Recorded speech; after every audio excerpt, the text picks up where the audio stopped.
Hello, I'm Louisa Pilbeam. This is Counting the Cost on Al Jazeera, your weekly look at the world of business and economics. This week, a big, beautiful bill or bad legislation. Donald Trump says his sweeping tax and spending cuts will help grow the economy. His critics say the bill will come at a high cost and increase national debt. But will it? The US says Canada has caved in to Trump's demands. Ottawa has scrapped its digital tax on American tech companies. But will that help the two nations resolve their trade dispute and reach a deal? A major tax overhaul in Nigeria. The government says it's aimed at raising revenue to fix Nigeria's struggling economy. But how will the reform affect the Nigerian people and businesses?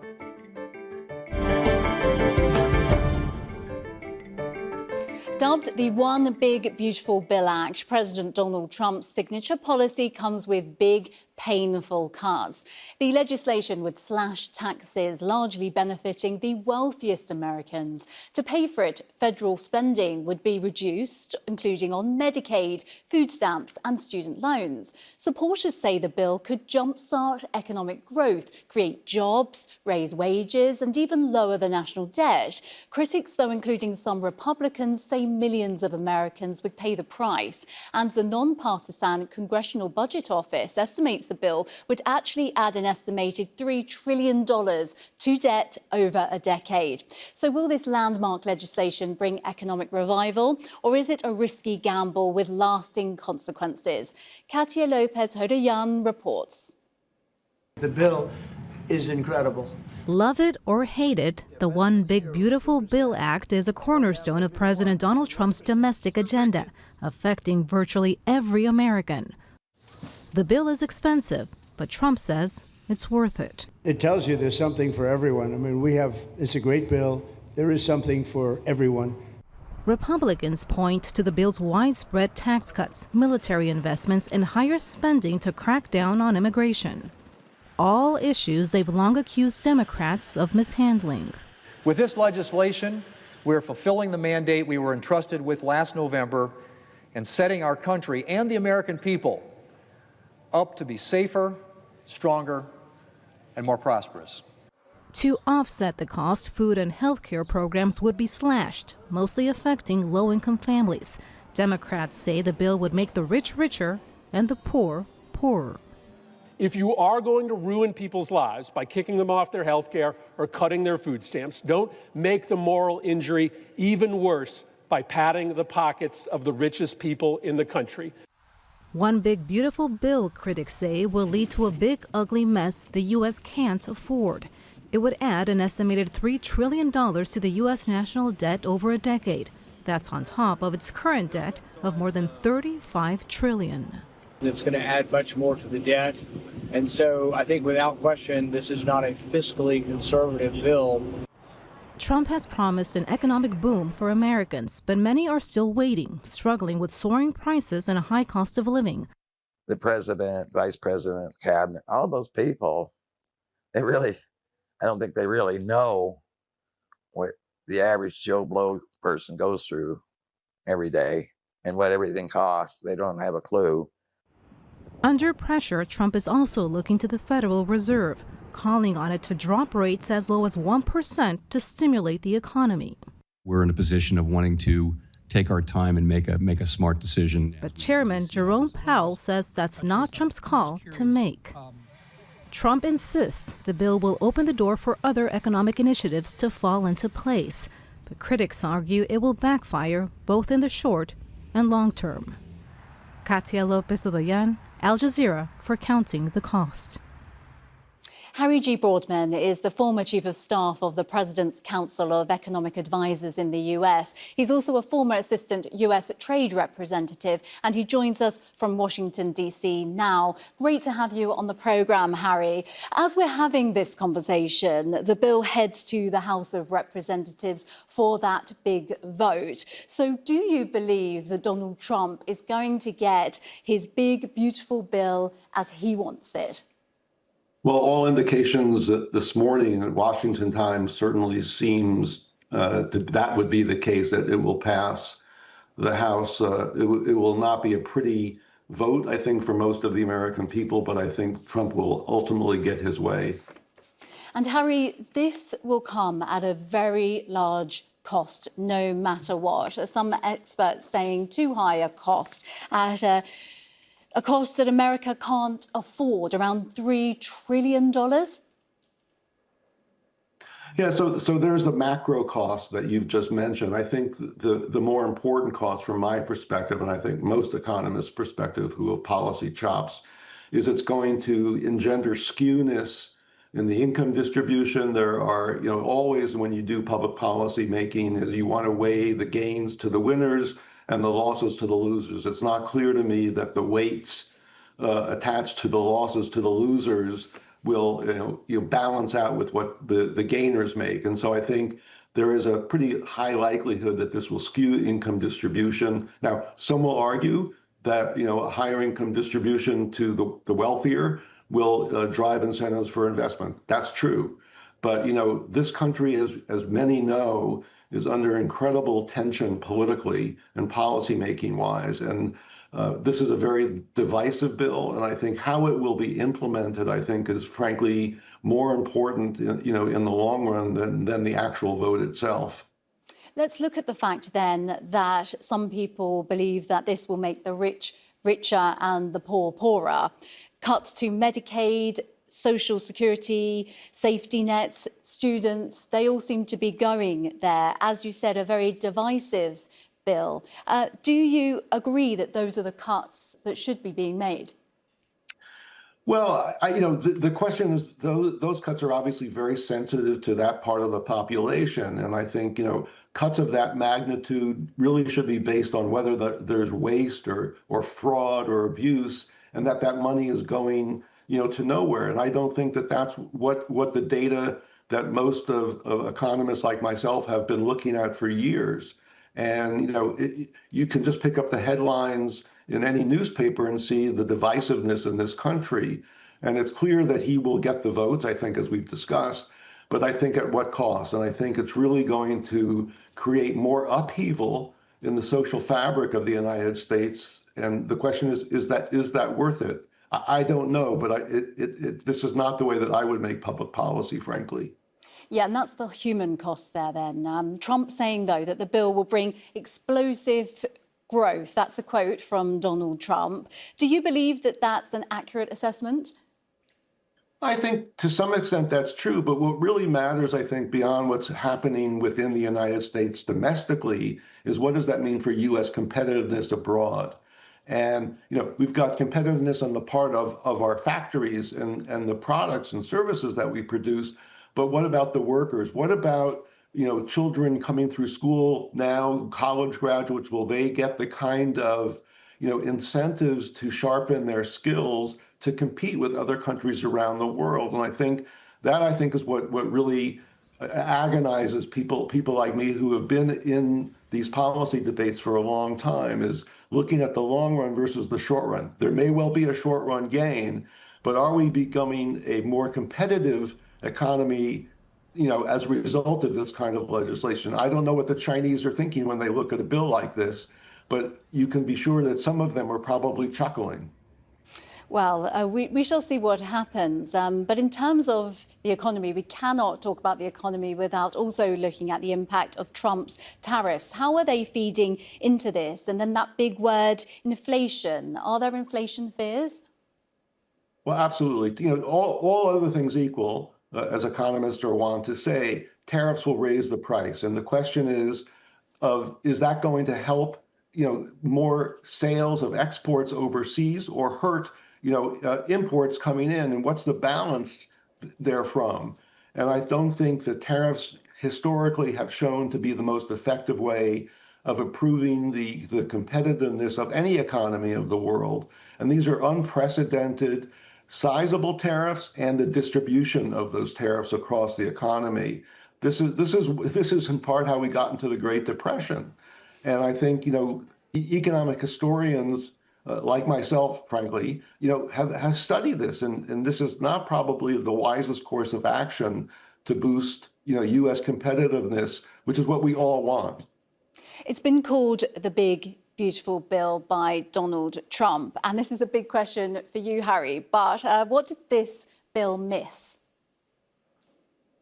Well, I think it really does not focus enough on sharpening the skills of U.S. workers, investing in research and development, particularly applied research and development that makes America more competitive against the Chinese and even our partners in the G7, who I think have taken more important steps to sharpen science and technology in their economies. And this bill does not focus on that. It doesn't focus really, frankly, on the future of sharpening the competitive edge of United States industries. And I think that is a big component that is missing. And it's not the way I think most of us think about what kinds of curatives are needed in order to boost U.S. growth, and not just boost economic growth in the short term, but over the long term to become more competitive in the global economy. OK, Harry G. Broadman, we really appreciate your expertise on this subject. Thank you for being with us. Thank you. Canada is America's second largest trading partner, but since Donald Trump took office in January, ties between the two nations have been severely under strain. The president has repeatedly threatened to annex Canada. He's also imposed a set of tariffs on the nation's goods, which are dragging down its economy. The Canadian Prime Minister Mark Carney vowed to stand up to Trump after he was elected in April. His government has imposed a digital services tax on American tech companies that has led Trump to suspend trade talks with Ottawa. But 48 hours after announcing the decision, the Canadian government scrapped the levy. The measure was passed into law last year by the government of former Prime Minister Justin Trudeau, and the first payment was due on June the 30th. It was set to be 3% of the revenue from digital services a firm takes in from Canadian users, above $14 million in a calendar year. Payments would have been retroactive to 2022 and would have cost American tech giants, including Alphabet, Amazon and Meta, billions of dollars. A number of countries, including the UK, have such taxes in place. The total value of trade between Canada and the US passed $1 trillion last year. But Trump says Canada is one of the countries that has been, quote, ripping America off because of the vast value of goods it imports into the US. About 3/4 of Canadian exports go to the US. That's more than $412 billion worth of goods last year, while Canada imported almost $350 billion worth of American products. Trump has imposed a 25% tax on most Canadian imports that don't comply with the US-Mexico-Canada trade agreement. Like other countries, Canada's aluminium and steel imports also face a tariff of 50%, and it faces duties on car exports to the US. In response to those tariffs, Canada levied a 25% tariff on US-made vehicles and a 25% tariff on around $43 billion worth of US goods. Well, let's look at what's been going on between Canada and the US with Armin Yanisian, who is a former economics policy advisor for the Canadian government. She's also a fellow on the future of workers at the Atkinson Foundation, and she joins us from Ottawa now. Armin, it's great to have you with us on the programme. So why did Canada backtrack on this digital tax? The White House has said that Mark Carney has, quote, caved in, but do you agree? It's difficult to tell if this is a cave-in or a strategic process. It couldn't have been more brinksmanship. The move likely reflects an opportunity to continue trade talks as much as possible to the 11th hour and then let Mr. Trump show that he's got the upper hand. But it is disappointing given the tax purpose, which was asserting sovereignty in the face of these globe-straddling tech giants like Amazon and Meta and Google and Apple. These are companies that have dodged tax responsibility for years. You know, they act like public utilities at the global level with none of the duties to serve the public and generating massive profits. So taxation was absolutely on the menu for them.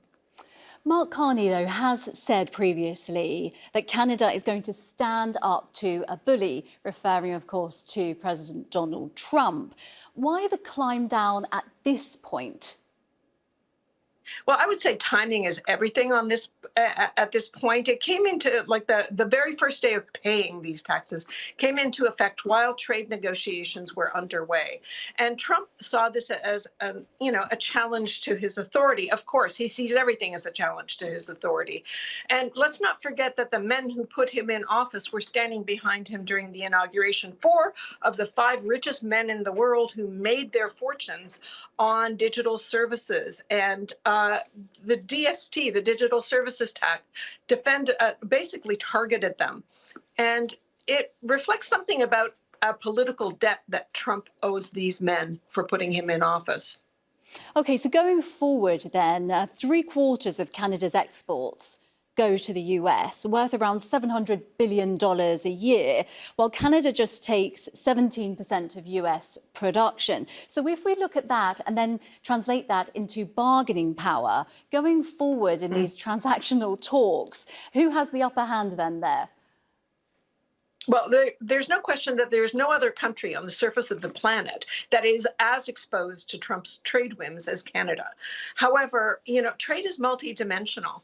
While it's true that we export more to them than we import from them, they still need us. They need us for oil. They need us for gas. They need us for softwood lumber. They want our critical minerals, as they want from everybody everywhere.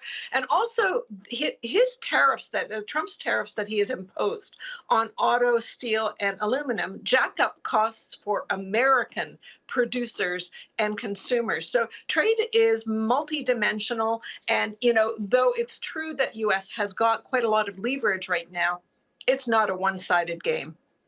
OK, what has been the impact of Trump's tariffs on Canada so far, if any? Well, so far, we have every country in the world that has been hit by these tariffs has lumped in more production and more wholesale sales in the first quarter of the year. And we ducked a contraction of the economy in the first quarter, which the United States did not do. However, it looks like our economy is slowing. The entire global economy is slowing. And our unemployment rate is up to up to levels not seen since 2016. And that's hitting the young generation the hardest and the most, people trying to get in to their first jobs. The second part of it is, of course, inflation. When you see this kind of contraction of production and slowdown of trade, you're going to have supply shortages, as we saw during the pandemic. That has not showed up in general inflation yet, but it is guaranteed to do so. And this combination of higher unemployment and higher inflation makes it extremely difficult to know where to fight the fire. It's like you got a fire brewing in 2 rooms of the house. One is higher unemployment, one is higher inflation, and the techniques for fighting these things are quite different. Actually, they're exactly the same, but you've got to choose what room you're going to fight the fire in first, and that's incredibly difficult for monetary policy. And fiscal policy thus far has been focused in Canada on maintaining industrial capacity. It's fighting a war and making sure that we've got protections for the energy sector and for our industrial plant, which are boys' jobs, right? We have other crises happening right now as well in the care economy. Ultimately, going forward, from now, will Donald Trump and Mark Carney be able to come to a trade agreement? Oh, Louisa, that's anybody's guess. It's unclear what Mr. Trump's endgame is, because what he has done is now slowed down the entire global economy. And everybody's rushing to see what uncertainty is going to bring in the next month, in the next quarter. You can't conduct business like this. And households are also pulling in their horns and trying to save money and not spend money, which also is a further drag on an economy. And the third category of, how will we have this stupendous growth he talks about? We are working with a background story of demographic change where the populations of our countries are aging, especially the labor force, and nobody wants to bring in more immigrants. Well, in Canada, over 100% of all the labor force growth is in immigration, and that's not that far removed in the United States. So all these policies are going to drag growth, and nobody wants growth to be dragged. Everybody, like we're all hovering around 0 to 1% growth. That it will take nothing to trip us over into a recession, and we are not recession ready. OK, well, we will be watching closely what does happen. Armin Yalnizyan, we really appreciate your time. Thank you. Thank you. Leaders of G7 countries have signed a deal to avoid higher taxes on US companies. The decision ultimately exempts American businesses from a 15% minimum corporate tax rate. It's widely seen as a way to avoid a global tax war on multinational corporations.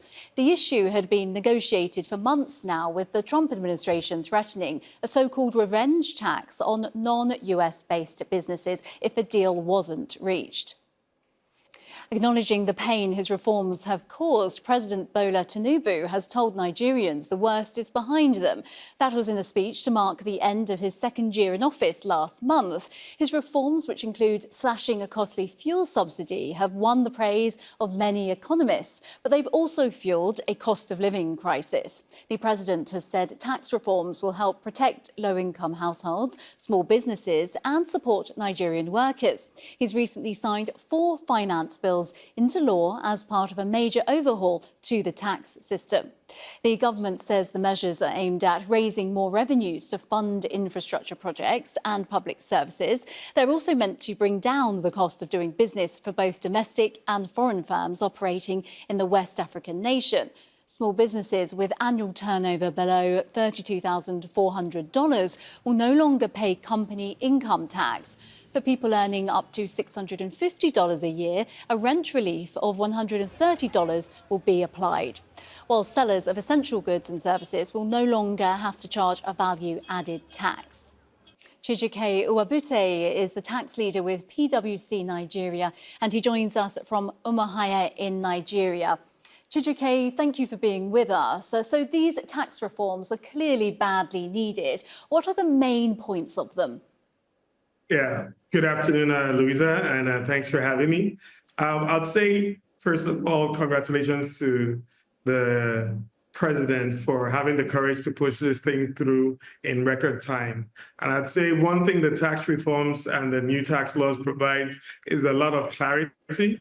I'd say also, if you start looking at the impact on individuals, it does provide some level of relief to low-income earners and also to small businesses as well. I'd say one other thing that the tax laws is also looking to do is also to kind of align Nigeria to people's standards as well. So you have things like, controlled foreign company rules coming into play right now. So for me, I'd say this is, I'd say transformational for individuals and businesses, and it's definitely a step in the right direction. And Chijike, how would it affect the person on the street, and then how would it affect the most wealthy person? So I'd say the man on the street. So if you think about things around value-added tax, for instance, so it's really a tax on consumption, right? And what the law is seeking to do is to zero rate, the things that people spend their money, the most money on. So what would that be? It would be basic food items. It would be education. It would be healthcare. It would be shelter. But then if you look at it from the wealthy, yes, there would be a slight increase in the taxes they would have to pay. But I think there's also the effect of, the reduced cost of doing business. So most of the wealthy, either you're doing business or you do have some interactions with business, you do have some, benefits from the standpoint of, the cost of doing business in the country. But if it's in terms of wealthy individuals, you will pay slightly more tax under the new tax laws. Chijike Uwabute, we really appreciate your expertise on this. Thank you for joining us. Thank you. Thank you for having me. The World Bank has approved $250 million to rebuild some of Lebanon's war-hit infrastructure. It's part of a wider $1 billion reconstruction plan for infrastructure in transportation, energy, education and healthcare. Damage caused by recent fighting between Hezbollah and Israel has led to a price tag of roughly $20 billion in Lebanon. Leaders hope new financial reforms and the long-term reconstruction plan will help Lebanon's financial recovery. As Amazon's founder Jeff Bezos and his bride said "I do" in a lavish wedding ceremony in Italy's Venice, locals said enough. The city joins a list of tourist destinations in Europe where people are complaining about the excessive number of visitors and what's become known as over-tourism. From Italy to Portugal and Spain, residents say more tourists has led to a shortage of housing and pushed up the cost of rent. Ian Bruce reports. It was a $20 million wedding with A-list guests. So only one of the world's most beautiful cities would do. But when billionaire Amazon founder Jeff Bezos and Lauren Sanchez held their 3-day wedding in the ancient City of Love, there wasn't much affection from locals. With a record 6 million people a year now visiting the city they call home, protests were organized against over-tourism from some of Venice's 50,000 residents. As a Venetian, I want to defend my city from this mass tourism that continues to overwhelm it every day, and Bezos is the symbol of that, so I took this opportunity. The Venice authorities have already introduced a tourist tax and are considering limiting the number of visitors. However, income from tourism is vital to Italy's economy. Visitors to Venice alone bring in nearly $3 billion a year.